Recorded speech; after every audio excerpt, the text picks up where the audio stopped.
James Reed arrived under twilight at the Drossery Research Habitat spaceship terminal, feeling as if every fiber of him trembled with both excitement and dread. His 19-year-old body was lean yet toned from years of jogging in suburban Ohio, but nothing prepared him for the low-gravity resonance in his bones as the ship's ramp extended. Metallic taste of recycled air filled his mouth as he stepped onto the platform. Other exchange students from species he could barely pronounce waited nearby. One tall Spharian with skin like cracked obsidian glared at him. A small spherical creature with many eyes hissed as James smiled in greeting. He tried to adapt quickly to the cultural differences. At dinner, he attempted using a multi-limbed utensil that twisted itself around his fingers. Laughter followed from a group of Xylari students. He flushed and almost dropped the device. He managed a joke in English that none of them understood and bowed deeply according to Drossery custom. Some nodded politely, some looked confused. He felt awkward but observant and respectful. Orientation lecture began in a grand hall. Beams of artificial sunlight glinted off polished alloy walls. Dozens of species sat in bioadaptive seats that adjusted to appendages, wings, tentacles. The Drossery instructor introduced them to research protocols, the architecture of the habitat base, and mentioned the secured biological specimen held in reinforced containment. James's pulse stuttered at that phrase. He sank into a seat and studied the inscriptions in alien letters carved into the walls. He tried to take notes. He unpacked a translucent digital pad of human manufacture attached to a stylus. He hesitated as one of the Xylari students offered him a note-taking device that sprouted 4 tentacles, each holding a light pen. He accepted awkwardly and attempted to write a human sentence. The tentacles moved asynchronously. He jerked his hand. The pad scratched awkward lines. A tentacle snagged his sleeve. Others giggled or murmured. James swallowed hard and apologized. Instructor cleared throat and carried on. Then, alarm bells shattered the calm. Red lights flashed. Loud sirens. The sealed doors slammed shut. Thick bulkheads slid into place. Panic erupted. Alien students jumped from seats, tripped over others, scrambled toward exits. James rose to his feet too fast. He tried to limp toward exit. A group of Spharians surged past and shoved him. His foot caught the edge of a bench. He heard a snap in his ankle. Fire of pain surged up his shin. He fell onto the floor, clutching his ankle. His vision swam. He gasped. The containment panel at far end of the hall exploded inward. Reinforced glass shattered. A massive shape lunged. The apex predator bred for war zones crashed through steel framework. It stood 6 meters tall. Muscular limbs ended in claws gleaming. Rows of teeth dripped with saliva. Silence fell for a breathless heartbeat. Then screams resumed. Students scrambled, chairs toppled, tentacles wrapped around legs, wings beat violently. James tried to crawl, but his ankle refused weight. Pain jolted through him. He pushed himself forward using his hands. One crutch would have helped, but he had none. He slid behind a desk. The predator moved with surprising control. It inhaled once sharply. It did not attack. It did not roar. It paused. Scanned faces. Ruled out exits. James felt sweat bead on his forehead. Fear burned at his throat. Then the beast turned toward him. It limped oddly over debris across the hall. People backed away, students cried, instructors shouted orders, alarms banged through speakers. But Predator ignored all that. It reached the corner of the lecture hall. It curled itself under James's desk. The metal legs bit into the floor. It stretched its great bulk as best it could under that slim barrier. It rested its head on its paws. It watched the exits. Its eyes focused on James. When a medic approached in protective gear, the creature growled low. The air vibrated. James froze, body quivering. He wanted to scream or run. He could not move. Security officers gathered behind sealed doors. Reinforced force fields glowed. Energy nets launched but fell away harmlessly. Sedative darts failed to penetrate thick fur and thick hide. Handlers screamed commands, but the creature ignored them. Every time someone tried to pass closer to James, the beast snarled. Its teeth displayed, its ears flattened. But always it curled again under his desk when that person stepped back. Time stretched. Minutes dragged into hours. James held back tears. Blood pounded in his ankle. He bit his lip to keep from crying out. Nausea from shock. Medics outside the force field tried remote scanning of his vital signs. He could feel his heart hammering. Pain flared with every throb of the twisted bone. His ankle swelled rapidly. It turned purple and blue. Inside James's head, he whispered to the creature. He never believed in talking to beasts, but he said in a soft voice, "Chill, Mittens." He spoke name aloud, though it came out shaking. Creature's head turned. It blinked. It did not growl. It stayed curled. James's breath came ragged. He felt a strange warmth that may be fear and maybe something else. People beyond the field whispered among themselves. Some demanded the predator be neutralized. Others said it must be forming bond. A few human liaisons argued killing it risks diplomatic disaster. Alien xenopsychologists wanted to study this anomaly. Officials debated interspecies protocol. Security forces insisted rules demand control. The base commander ordered evacuation corridor cleared. But the beast refused to leave its place. James rested his back against a desk leg. He tried to hold still. Every heartbeat felt loud, pain sharpened with every breath. He closed eyes and prayed. No one had explained why the creature had chosen him. He felt guilty that other students were terrified. He felt exposed. He felt oddly honored too, though he did not want this role. Medical drones scanned him. Infrared red swelling. X-ray beams from behind protective shielding located a small hairline fracture near his fibula. Medics confirmed he must not put weight on his ankle for at least 4 weeks. They wrapped it with a mobilizer brace and placed cooling packs. He experienced sharp pain when touched. He felt cold sweats. He was given mild analgesic for human tolerance. Alien medics noted he winced more than expected. Some species cannot feel pain the way humans do, they whispered. Through the force field he saw Mittens lift a paw. It flexed claws slowly. It nudged some debris away from James' leg. It offered a sort of protection. James heard one xenopsychologist ask another whether imprinting had occurred. Whether the creature saw James as protector or kin. James thought he would vomit. He hated being center of catastrophe. At about midnight, ship time lights dimmed for maintenance shift. James felt exhaustion. Pain disrupted sleep. He drifted in and out of shock. Dreams of claws and sirens flickered. But each time he woke, he looked for Mittens. The beast stayed beneath that desk, always. He whispered again, "Good boy, Mittens." He did not care if others heard. He cared only for that calm presence guarding him. He did not yet understand what everything meant. He only knew he could not walk. He only knew he felt less afraid. When James woke, the lights had changed from low emergency red to the soft bluish hue of early habitat morning. Someone had dimmed the sirens. The desk overhead creaked as the massive predator adjusted its position. James tried shifting slightly and immediately regretted it. A stabbing jolt lit up his ankle, forcing a gasp from his throat. Mittens lifted its head. Not all dreams fade upon waking. Some settle in. The pain, the heat, the claustrophobic hum of containment fields, all real. He hadn't imagined the military-grade bioengineered creature curled under his desk like an overgrown dog. It blinked sleepily, then returned its chin to its paws, with a rumbling exhale that could have passed for a sigh. James ran a shaky hand through his hair, now matted with sweat and static from the habitat's recycled air. His tongue felt like sandpaper. How long had it been?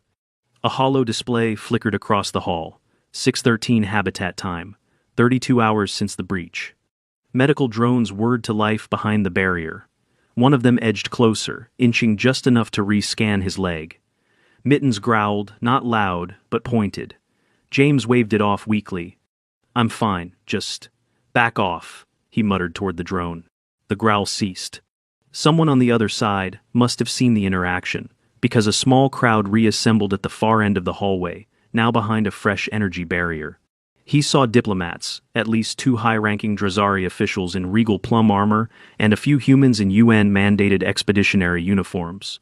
One tapped a pad, then a translator speaker chirped to life. "James Reed. We are evaluating safe extraction protocols. Please remain calm." He raised an eyebrow. "Define calm." "We will now attempt a stage 1 verbal engagement with the subject. Your cooperation is appreciated. Do not make sudden movements." B. Define sudden. Mittens flicked one ear lazily. The hallway filled with an artificial scent, likely from a dispersal unit. Sweet, earthy, probably a calming agent tailored for the predator's olfactory sensors. Mittens sniffed once and sneezed violently. The barrier shimmered as its tail smacked the desk leg. "Good try. James muttered.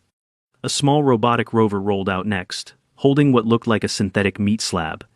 It beeped. Mittens watched it roll 3 meters, then blinked and turned its head toward James again. Food ignored. Tail flicked twice. The rover reversed in retreat. A gray-skinned alien with fins along its neck, one of the Kavari psychologists spoke next, filtered through the translator. He exhibits non-territorial protective behavior. The pattern is atypical for a Warform 3. There may be misencoded imprinting logic. Another Drazari added, it is showing no signs of predatory stimulation.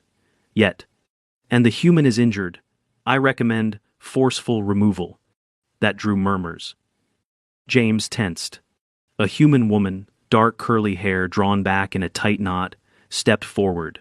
Her voice didn't need a translator. I'm Lieutenant Camille Suarez, Human Expeditionary Mediator. We need to work with the creature's instincts, not against them. He's showing protective imprinting behavior. Any aggression will escalate. James finally spoke up. I'm right here, you know. Heads turned. Suarez blinked, then nodded toward him. Understood. James, do you feel endangered? He glanced at Mittens. It was now licking its forepaw slowly, eyes half-lidded. No, just swollen, tired, and kind of craving toast. That got a snort from somewhere behind the barrier. Pain level? He grimaced. 6 or 7. Sharp. Still no weight bearing. Brace helps. Suarez conferred with a Drazari medic. Another scan was initiated. This time, they projected the results in the air, where James could see. Stable hairline fracture, moderate soft tissue swelling, light bruising, tracking up the ankle. Human standard analgesics listed. A recovery timeline displayed. 5-6 weeks non-load bearing, with assistive support after. Guess I'm not running a marathon, James murmured. We would like to begin phased extraction, Suarez said. You'll remain immobilized on a gurney while the creature follows at a fixed distance. If at any point it grows agitated, the process pauses. Understood? He gave a slow nod. You better have ice packs. 30 minutes later, 2 drones hovered in, projecting a padded gurney with motorized lift. The desk above him retracted into the floor, with a hum, some emergency override. Mittens stood immediately, ears pricked, muscles tensed. But when James groaned, the creature looked down at him, then back at the gurney. Chill, Mittens, James said again. I'm not going anywhere scary. With almost comical grace, the predator stepped aside, letting the gurney hover in. James was gently raised and transferred. Cold gel enveloped his leg. An immobilizing shell locked around it, offering support. He hissed once from movement, but said nothing more. When the drones began retreating toward the hallway exit, Mittens followed without hesitation. It paced like a guard dog, eyes flicking to the crowd, tail low but sweeping. The force field shimmered out of the way, step by careful step. The evacuation route took them past a series of observation windows. Behind them, James spotted dozens of researchers watching in silence. Some were scribbling notes, others were recording everything. One group had a betting pool screen visible. He frowned. Am I seriously part of someone's fantasy creature bonding league? Mittens growled. Several researchers jumped. Suarez walked beside the gurney. The good news is, you'll be moved to Recovery Room 7. The creature, Mittens, was it? Will have access to an adjacent observation chamber. James grunted. Not a nickname I thought would stick. They entered a climate-controlled medical wing. One room had been cleared and reinforced. Extra-wide doors. Titanium restraints removed. A padded mat now lined the side wall. James was transferred to a proper med bed. Mittens curled beside the wall. When the door slid shut, the creature made a sound not unlike a heavy yawn, then dozed. Suarez remained. She scanned the monitors. You did well, James. It's rare to see that kind of instinctual de-escalation. He rubbed his face. Instinctual? I twisted my ankle, and a murder beast decided I'm its roommate. She smiled faintly. Even so, we have 3 departments trying to classify the relationship. Empathic imprinting, trauma bonding, environmental transference. James cut her off. Can someone get me toast now? Suarez laughed. Coming right up. As she left, Mittens raised its head briefly, as if sensing her exit. Then it returned to watching James, body still, eyes half closed but alert. The pain medication began to kick in. James let himself breathe fully for the first time in what felt like days. The room hummed with soft medical tones. Outside, diplomatic arguments continued in hushed tones and bureaucratic panic. Inside, he slept, guarded by a war creature, bred for devastation, who now snored softly at his side. By the end of the third week, James had developed a deeply personal hatred for the phrase non-load-bearing. His right ankle braced, elevated, and propped on layers of cooling foam looked marginally less like an overinflated balloon. The swelling had gone down, but the bruising had blossomed into spectacular hues of green and yellow. The attending Drozari medtechs took photos for case documentation, but James was fairly sure a few of them were circulating in internal memes. The walking boot had arrived 3 days ago. It was heavy, clunky, and squeaked on the synthetic flooring. He hadn't mastered the crutches yet. Each step brought a stab of discomfort and the eerie sense that someone was watching. Because someone was watching. Mittens, the 6-meter apex predator, still camped in the adjacent medical bay, now retrofitted with padded flooring, enrichment tools, and a reinforced observation window that Mittens ignored completely. The predator's attention stayed fixed unwavering on James. Every morning, the creature would greet him by pressing its massive skull to the transparent wall. A slow exhale fogged the surface. If James didn't wave or say something, it would emit a low whine until acknowledged. He'd once tried to ignore it while brushing his teeth. The whining turned into scratching. Thick claws. Titanium wall. Not ideal. Since then, he'd learned to say, "Morning, Mittens," as soon as he woke up. It had become a ritual. Of course, rituals didn't stop the bureaucratic tsunami that followed. His recovery room now doubled as a diplomatic war room. Dozens of species had representatives cycling in and out. The humans came in clean uniforms, faces tense but familiar. The Drozari exuded formal control, often speaking in layered phrases that made James's head hurt. Others, tall eel-like creatures, glittering crystalline forms, even one that communicated through light pulses, arrived to witness the human imprint anomaly, as the event had been labeled. And of course, they all had opinions. The Xylari ambassador, translucent-skinned with curling antennae, sat across from James on day 22. It is unnatural. This being was bred for annihilation. And now it snuggles? James sighed. I wouldn't call it snuggling, more like brooding in my general direction. You named it, the ambassador accused. It's easier than yelling, "Hey, terrifying predator thing." The translator beeped awkwardly. A moment later, one of the medtechs knocked on the wall. James, you ready for your assisted mobility trial? He nodded and began the process of getting out of bed, something that still took an embarrassing amount of effort. First, he swung his good leg off the side.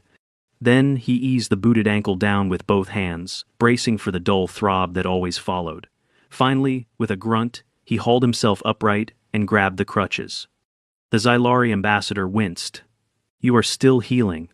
Humans heal slowly, he said. It's not ideal. But yeah, still in week 3. Mittens stirred in the adjacent chamber. The moment James moved, so did the creature stepping closer, watching his gait. A soft growl escaped when he stumbled slightly. A medtech immediately stopped the session. He's not threatening me, James assured them. He just doesn't like the limp. The diplomatic council noted this with increasing concern. By week 4, the walking trial was extended to 20 meters. James, flushed with effort and stiff from disuse, managed it. He rested against the wall, breathing hard. Mittens dropped a piece of plastic tubing in front of the viewing panel. James squinted. Is that my old brace? It was. The creature had apparently taken to collecting items from the medbay. Someone joked it was building a shrine. No one laughed. Meanwhile, the interspecies committee fractured into 3 camps. One wanted Mittens euthanized before its programming failed. Another argued for total isolation and life study. The third, the smallest, proposed a groundbreaking initiative, a pilot empathy program based on what James had unintentionally triggered. It was Lieutenant Suarez who brought him the proposal. She entered quietly, tablet in hand, expression tight. They want you to stay, James, as a liaison.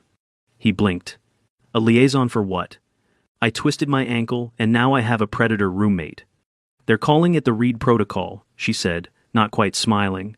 Empathic integration via accidental human contact. That sounds made up. It is, but it got you a bigger room. James leaned back against the medbed and rubbed his temples. Why me? Because you're here, and because it didn't kill you. He glanced at the observation wall. Mittens was snoring loudly. One hind leg kicked periodically, probably dreaming of chasing Drazari security drones. Suarez softened. You're not obligated. If you return to Earth, we'll take every precaution. Relocation. Memory barriers for the creature, if needed. James looked down at his ankle. Still sore, still healing. The boot rubbed awkwardly against his calf. He'd come here for school. For alien philosophy classes and zero-gravity fencing tournaments. Not to become a case study, not to be bonded to a genetically engineered murder beast with abandonment issues. And yet, when Mittens had first found him, he hadn't run. He hadn't lashed out. He'd simply curled up beside him. Like James's injury somehow made him safe. Can I think about it? He asked. Suarez nodded. Take your time, no pressure. Later that evening, James sat alone, leg propped up, a tablet in hand. He skimmed the logs. Dozens of recorded interactions. His own vitals. The creature's cortisol levels. Behavioral markers shifting every time James spoke. His voice. That's all it had taken. Chill, Mittens, he said softly again. The creature stirred, then dropped something else into the viewing panel tray. This time, it was a chair leg chewed, slightly singed, and very obviously broken. James stared at it. Then looked up. Mittens, buddy, we've talked about gifts. The predator thumped its tail once. A purr-like sound rumbled from deep within its chest. James sighed. Fine, I'll stay. But I want a real chair. By week 6, James was officially upgraded to weight-bearing as tolerated. The walking boot came off for light exercises.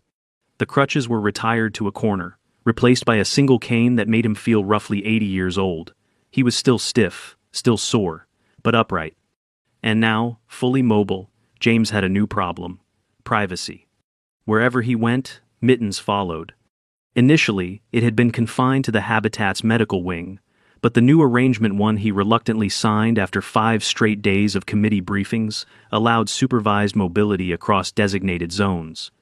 This meant anywhere James went for classes, briefings, or food, the genetically engineered apex predator lumbered behind like a living tank in slow motion. Despite the name's enduring absurdity, no one called it anything but Mittens now, not the Drazari, not the humans. Not even the panicked Aerolth librarian who had to be gently removed from under a table during Mittens's first visit to the academic wing. He's not hunting, James had to shout more than once. He's just curious. It wasn't helping. Mittens remained an anomaly. One with armor, thick hide, massive talons, and a psychological profile that should have read lethal on contact. Instead, it tracked James like a duckling, imprinting on the first warm body it saw. The security logs were now filled with footage of it, sitting quietly outside lecture rooms, waiting, watching, and on more than one occasion, napping. James was in Intro to Xenodiplomatic Ethics when the latest incident occurred. Professor Var, an 8-legged arthropod who used scent puffs to lecture, was mid-rant on the dangers of species-assumed intent when the floor shook subtly. Mittens had curled up in the hallway, directly against the door, blocking half the corridor. A knock came 5 minutes later. Then 3 humans from security peeked in. James, one said, we're going to need you to get him to move. James closed his eyes. Again? This made the 12th time in a week. He stepped into the hallway and nudged the side of the creature's massive snout with the tip of his cane. Mittens, buddy, you're scaring the janitor again. The eye opened. It blinked slowly. Come on, let's go. With the same lumbering grace as always, Mittens rose and followed him like an overgrown, slightly radioactive golden retriever. Back in his room, James collapsed onto the padded bench near the window. The legs still flared with pain after long walks, but he no longer winced. He'd earned this limp fair and square. The creature settled across from him, curling into its now custom sleeping pit, lined with temperature-controlled gel packs and shredded steel cable. It seemed to find comforting. A chirp sounded from the wall panel. James tapped it. Lieutenant Suarez appeared on the screen. Tomorrow's presentations moved forward. Council wants the full analysis before the Kavari delegates leave. James groaned. So I have to explain again how I accidentally became a biological safe zone? Suarez smiled faintly. You're more than a safe zone. You're a behavioral keystone. I'm a guy who twisted his ankle and said chill at the right time. Semantics. They'd tried to explain it. Imprinting triggered by vulnerability, the predator's latent empathy modules misfiring, possible neural cross-association with trauma responses. But in the end, none of it quite captured the absurdity. James had been the wrong place at the right time, with a fractured bone and a calm voice. Now he was a liaison, a test case, and the only person in the galaxy allowed to tell Mittens to sit.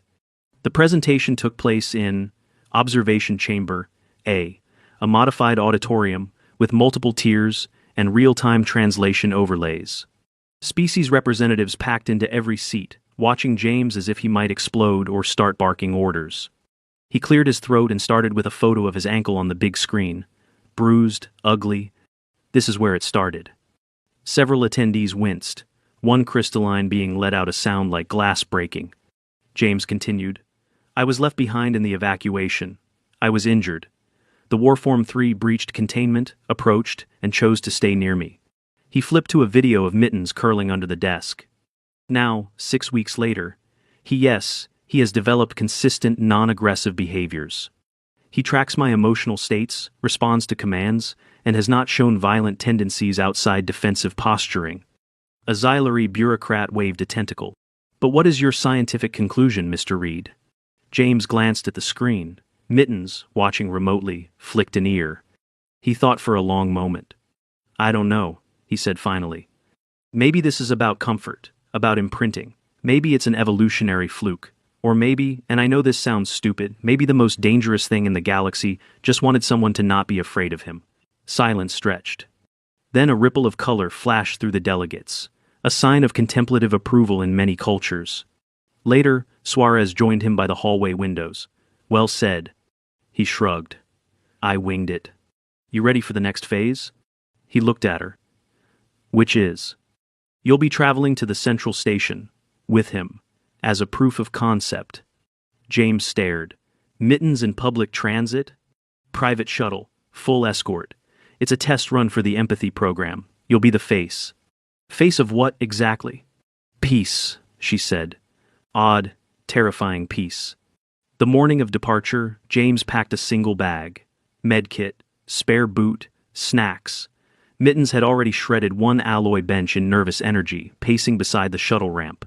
The medics checked his leg one final time, still healing, still tender, but solid. Mittens thudded beside him as he walked the final stretch. As the ramp extended, the creature paused, letting James go first. That was new. Inside, the shuttle was quiet. Reinforced, yes. Monitored, always. But still peaceful. Mittens curled near his seat and gave a deep exhale. James leaned back, stretched his leg, and glanced at the creature now dozing beside him. Good boy. The ship lifted off. Not to Earth. Not yet. But to something stranger. The next step in a galaxy where, sometimes, the only thing between terror and trust is a limp and a quiet voice. And maybe a really stupid name like Mittens.